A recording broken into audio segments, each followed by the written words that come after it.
Brilliant. Welcome to LARP Behind the Lens on Top Dice TV. We're joined tonight by Alixx, Sarah, and Dan, three of the creative geniuses behind Reignite. We're going to talk to them about this new LARP and get some insight into what's inspired it and what's so special about it. So let's start with Sarah. Just give us a very brief overview of the game. Okay. Reignite is a game of discovery and mystery and sometimes horror. Do you want the backstory? Go on then. I will give you the backstory. Okay. So And science fantasy. it's a sci-fi fantasy game. So basically, there are six civilizations that come from six different worlds, or as far as they're concerned, that's where they come from. They do not know each other. Each civilization is culturally unique and has kind of built up in using a technology of their very own. Everything's going well for them until one day a cataclysm of a unique nature for each area happens, and they go through their own apocalypse.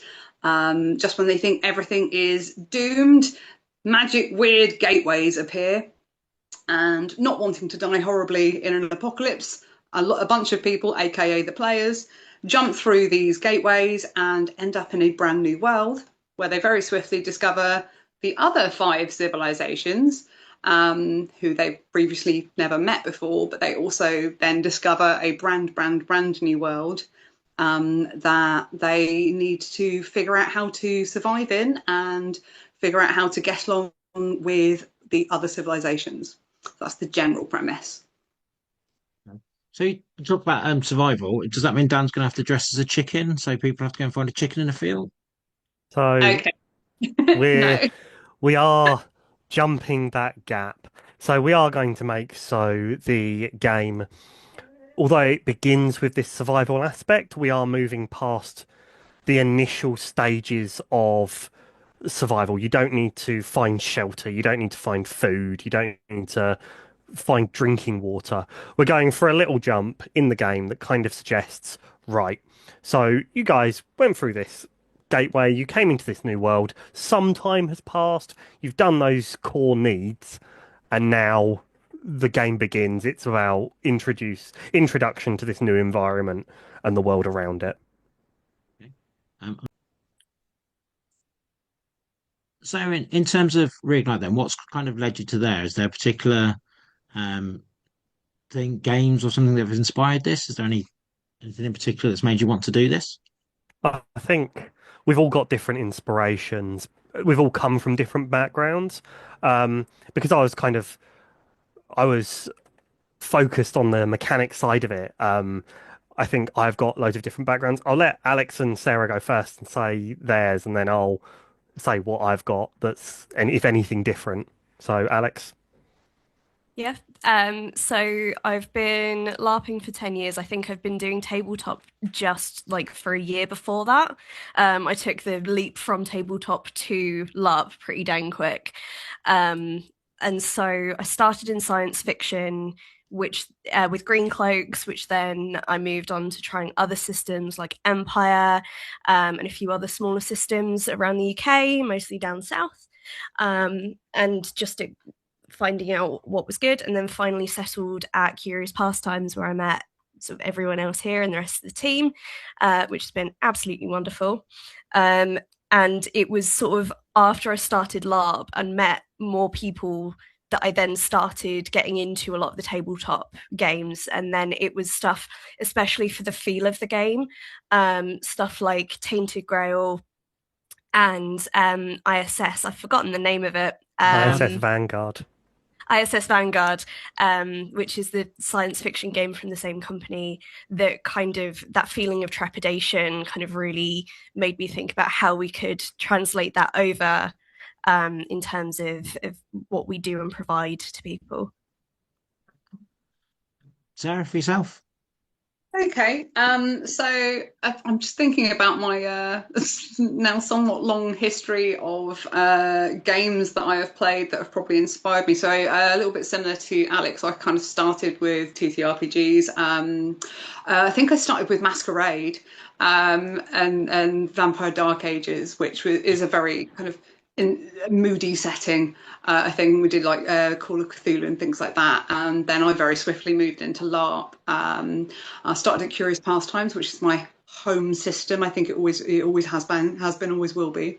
But then I've done an awful lot of other both smaller and fast LARPs like Maelstrom and Empire. I've done a tiny amount of Lorien Trust and a bunch of smaller games like Gunfest or Tithing, which I love. And I think all of these for me, the big thing that I kind of take from all of those, both the TTB RPGs and the live role players, is for me, I love being in a perhaps uncomfortable environment or scary environment or difficult thing, and being able to strive through that. So it's very much getting that mood and that setting going that you don't really, it's a thing you will never experience in real life, or if you do, you kind of don't want to, I guess, if you if you do.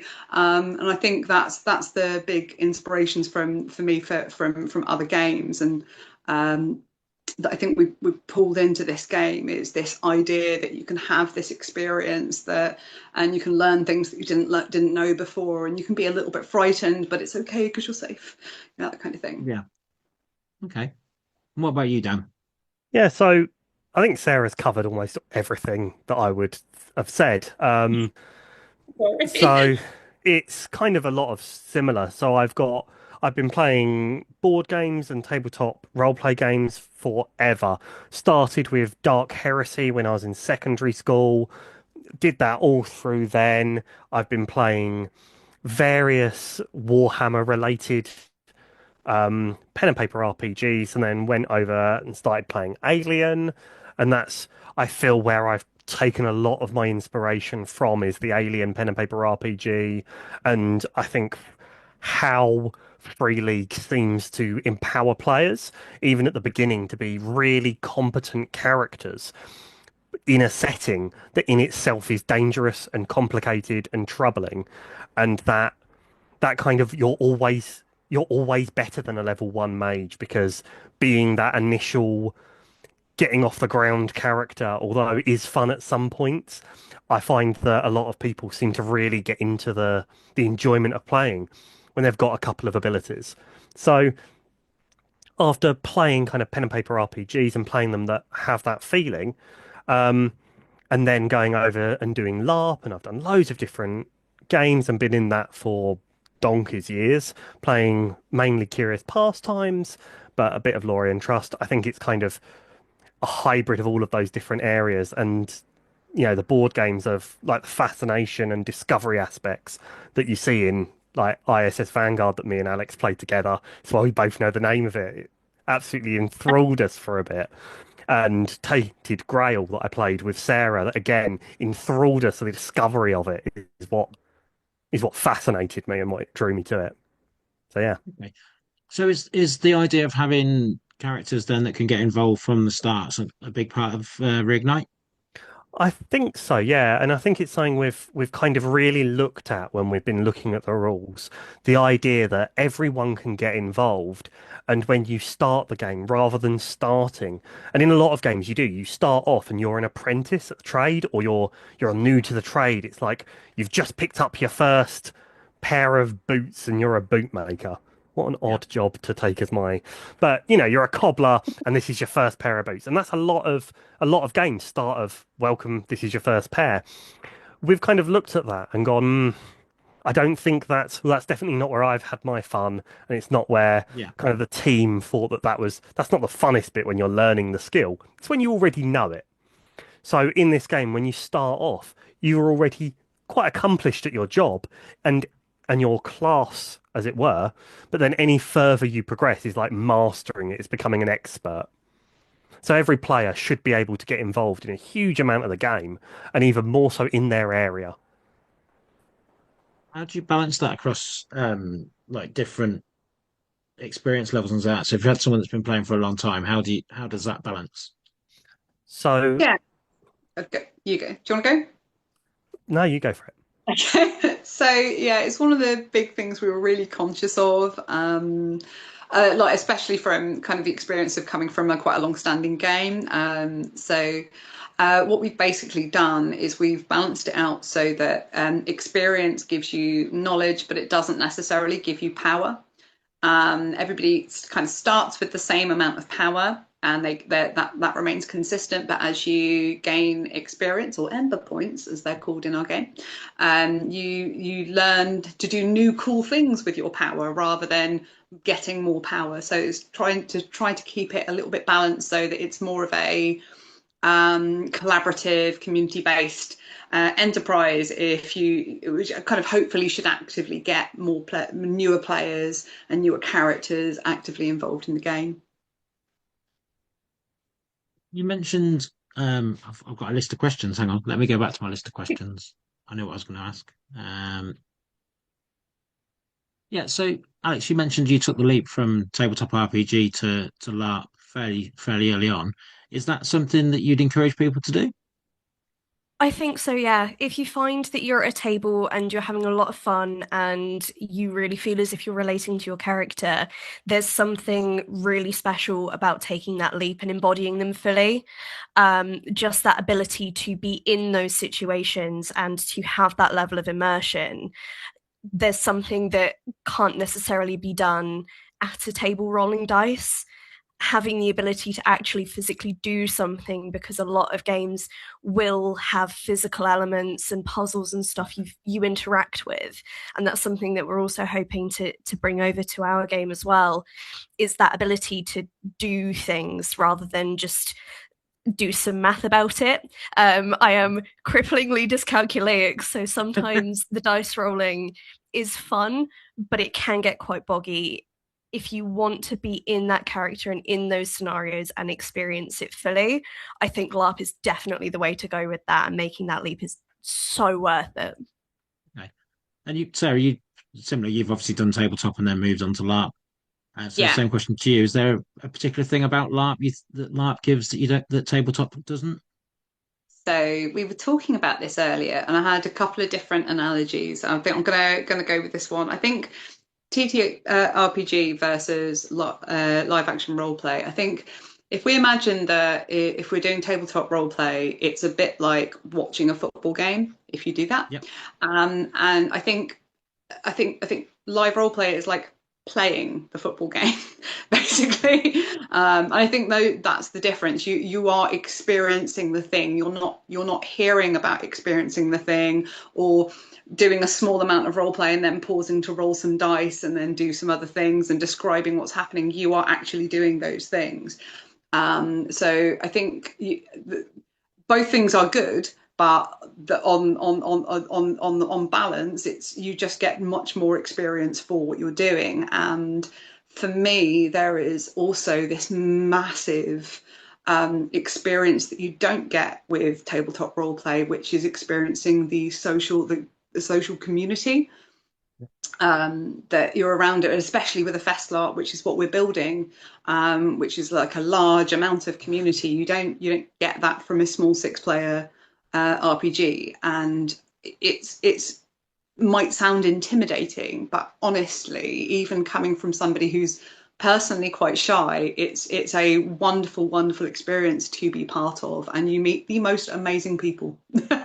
So, yeah, as case in point. And Dan, for you, is there anything in particular that you think you like about LARP or TTRPGs? Which is your favourite and why? I think there's a time and a place for both. Because I'm obviously trying to talk about my game at the moment, I'm going to say LARP. But if you caught me, That's fair. if you caught me on a Sunday when I've got hurty legs after an event, I'd probably say a tabletop RPG. If I'm honest.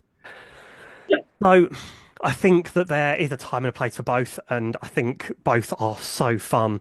With things like Alien, we're never going to be able to have an alien rip out someone's chest and guts everywhere, and you're never going to be able to see like that kind of horror, because we can't do that. But what I think LARP can deliver, and the thing that makes LARP better is, so there are, if you talk to anyone who's been in the hobby for a bit, they'll have these stories of awesome things that have happened, like people walking through a wall of fire going, I'm a devil and I will destroy you all. And it's those kind of like breathtaking moments that you can get them in tabletop RPG. We've all had them, where a DM or GM describes something so well and you're like, I'm there.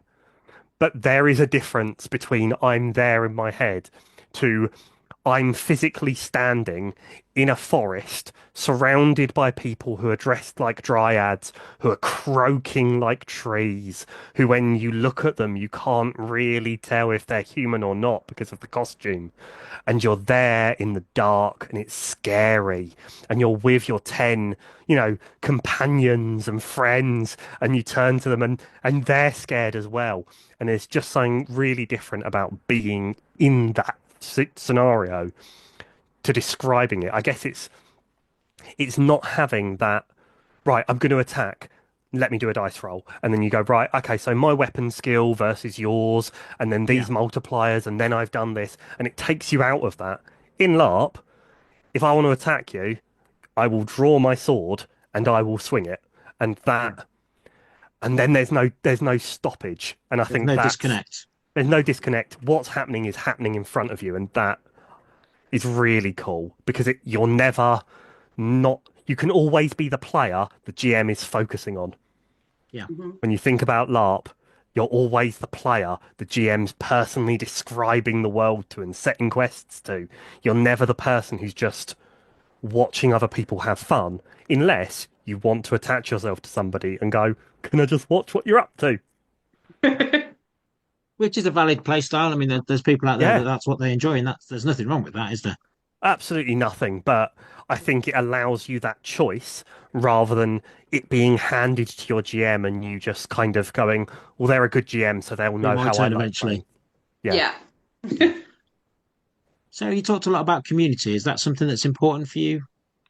Yeah, it's massive. It's massively important for us. It's one of our big game ethoses with building this game is to build up good relationships throughout the whole LARP community, whether that is with other games, cross hobbying like this, whether it's with traders or artists or makers. It's really, really, really important to us that we are decent to each other and set a standard of behaviour. We've got our own code of conduct that we're asking people to adhere by, and hopefully everyone will, so we can all be lovely to each other. But yeah, community is massively important.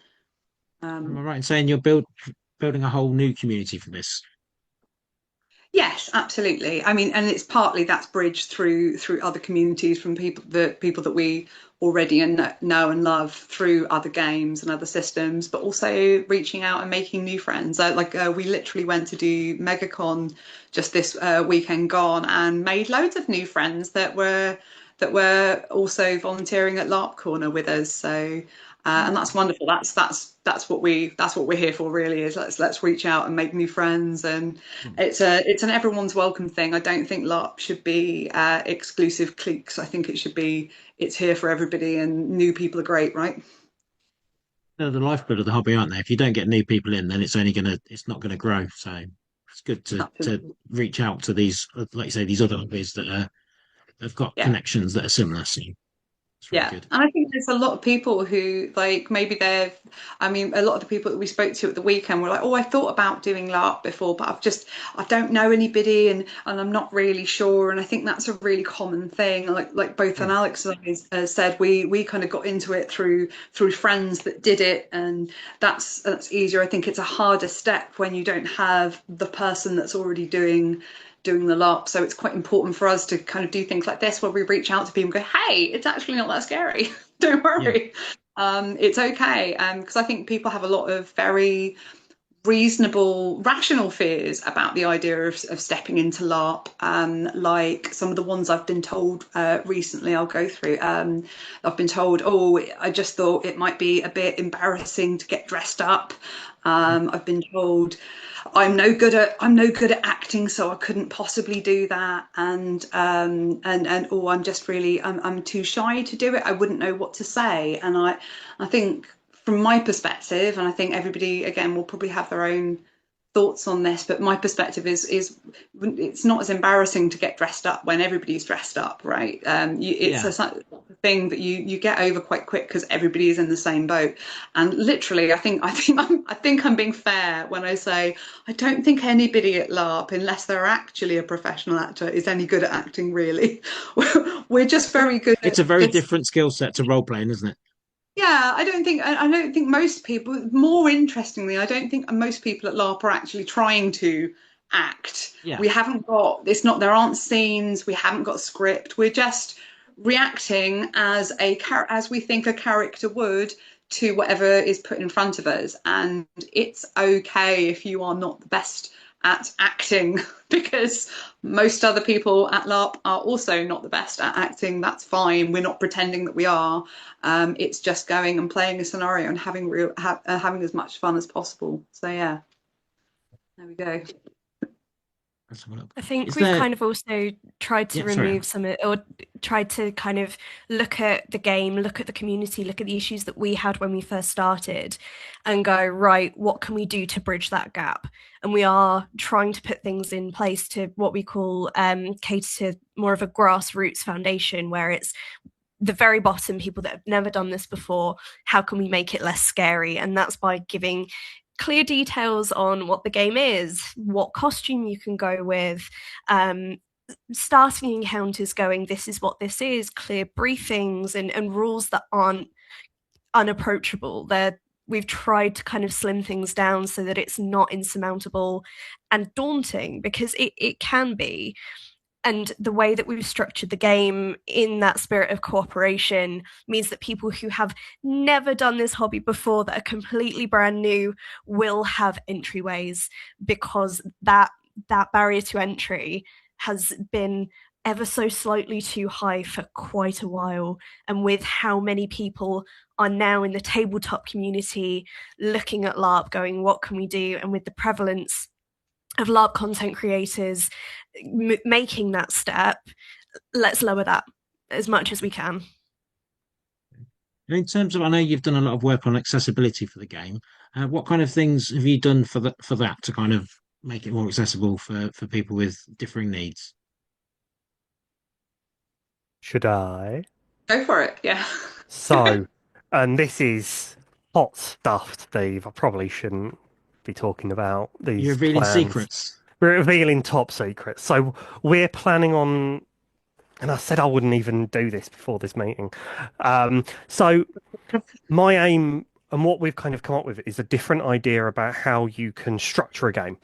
So we are purposefully making areas which we are calling, at this point, kind of dial it down areas was the initial working phrase. I'm sure we've got a better name for it now. This is just what I was thinking of. So the idea being that we are planning on having areas of the game which aren't as intense. So if you want to go out and shout and fight and get involved in loads of, stuff, like, the great adventuring is most of the game. But we are going to signpost areas which we've all been there, where you're just burnt out. There's been a lot of noise. There's been a lot going on. And you just need a couple of moments just to go, right, I need to collect, I want to get back into it. I want to, get back, but I'm a bit burnt out at the moment, need a bit of time. So we're going to have areas that we're going to clearly signpost that we're going to be a bit more gentle. It just means that people won't go into those areas shouting and screaming and picking a fight. Yeah. It's a bit more light touch. It's a bit more kind of ease yourself in, because I think we're all really aware from seeing LARPers and seeing people who want to role play, there are an array of different styles, and easy to split them into people who want to go out and get involved in the world, and people who would much prefer a slightly more quiet world, where maybe the world comes a bit more to them, and things are a little less in your face, shouting and trying to eat your brains. And I think we're trying to create that area where we signpost that really clearly. Yeah. I think that's interesting for newer players as well, isn't it? Because, like you say, it can potentially give them that gentler introduction rather than just throwing them in the deep end. Yeah. Exactly that, and it means that you can kind of think about where you are and go, right, am I actually, do I have enough, and a phrase I really love, spoons? Do I have enough spoons to go out and get involved in encounters and things that, they might be hostile or they might not go my way or they might, be a bit aggressive? Is that something I can deal with at the moment? Or actually, do I want a bit more of a quieter time where things might come to me, and if I go, actually, I'm having a bit of a rest, they're not going to go bah and try and end the world. And I think we're going to really see a lot of new players enjoy that, and a lot of our more seasoned players who have been in other events, I think they're really going to enjoy that area and that style of having those two zones almost. Yeah, I kind of hark back to, I remember just after COVID where there was quite a big drive for sort of quiet spaces because people weren't used to spending so much time together. And I Yeah. think Yeah. bringing that into the game design is really clever because, like you say, it just gives people that chance to take things at their own pace. Yeah. It kind of also helps out people with ambulatory conditions as well. Yeah, People that day to day their condition may change physically. One day they may be able to go and have a fight, other days they may be too fatigued or have got an injury or something like that, so that they do need to take things a little bit slower. And it means that you're not locked out of the game just because yeah. your condition is not necessarily as able bodied that day, or you are just tired. Because if we lower that, it's the cut curb effect. If we account for people that do need those adjustments, then everyone can benefit from them. Is that Uh, something you've tried to do with the whole games? Kind of, I'm trying to think of the right yeah. way to word it, but target it at people that are less able because then, like you say, everyone can then access it. I think it's not necessarily about targeting the game at people who are less able. It's about trying to make the game overall accessible to a Yeah, wide variety of people and thinking about it in that context rather than thinking about here's the able-bodied person, now everybody else. I guess we're going to squish you in over here. So even down to our combat system is sort of more geared towards, okay, well, how do we make this broadly accessible to everybody and get everybody to think in the context of these terms, rather than going, oh, okay, I'm going to take an assumption that if I go out and have a fight, I can just go and hit anybody. And I yeah, guess they'll, like, some other systems kind of have the approach with non-combatancy of it's the onus is on the non-combatant to jump out of the way and do things like that. Whereas in this game, we have a thing called light combatancy and think range first, which essentially means, well, you know what? If somebody doesn't have weapons, then probably that means they don't want to have a fight or want to have a melee fight, but they might have a range fight.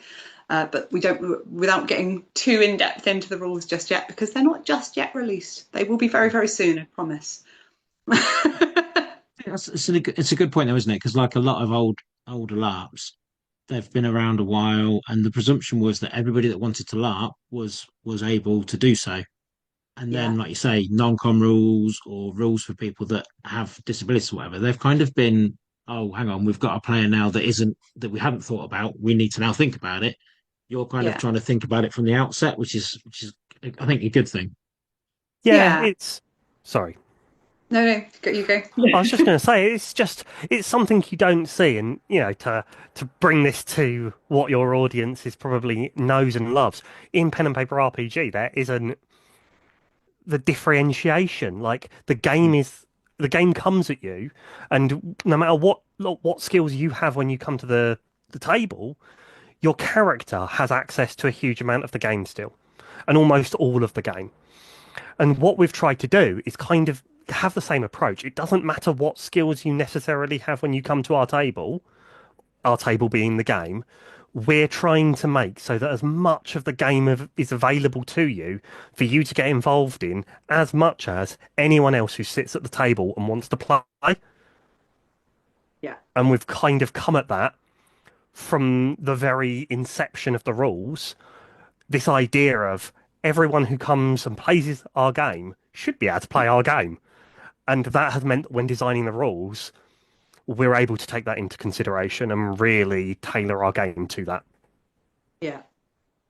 I will say as well, I think it's been an ongoing discussion where when we get onto the topic of accessibility, it's not a thing that you go, right, yeah, done. I've ticked my accessibility box. I'm absolutely certain that there are areas in the game that we've not considered and not done right. But I think for us, the point is that we are always listening, and that we can always learn and adapt and change as we need to, and hopefully that will that will allow us to become more accessible over time. Not to say that we are like, oh no, we've solved accessibility. We've ticked the box. We've fixed it. Yeah, absolutely. Yeah. I don't think that's realistic, and No. at the end of the day, but we are trying, and we're doing that via listening to people, whether it is doing focus groups or having one-on-one chats with people, getting people to review that stuff who also have various different accessibility needs. And I have absolutely no doubt when we actually reach gameplay, there will be a lot of feedback that we will also then take on board and go, oh, right, cool, how do we tweak this to make this better? So yeah. Well, I think feedback's an important part of anything, isn't it? Like tabletop RPGs, like whatever it is, there's always an element of game design and testing that. Yeah. And there's always an element of, well, that doesn't quite work. How do we make it work? Yeah. Okay. And we are So nothing if not above that.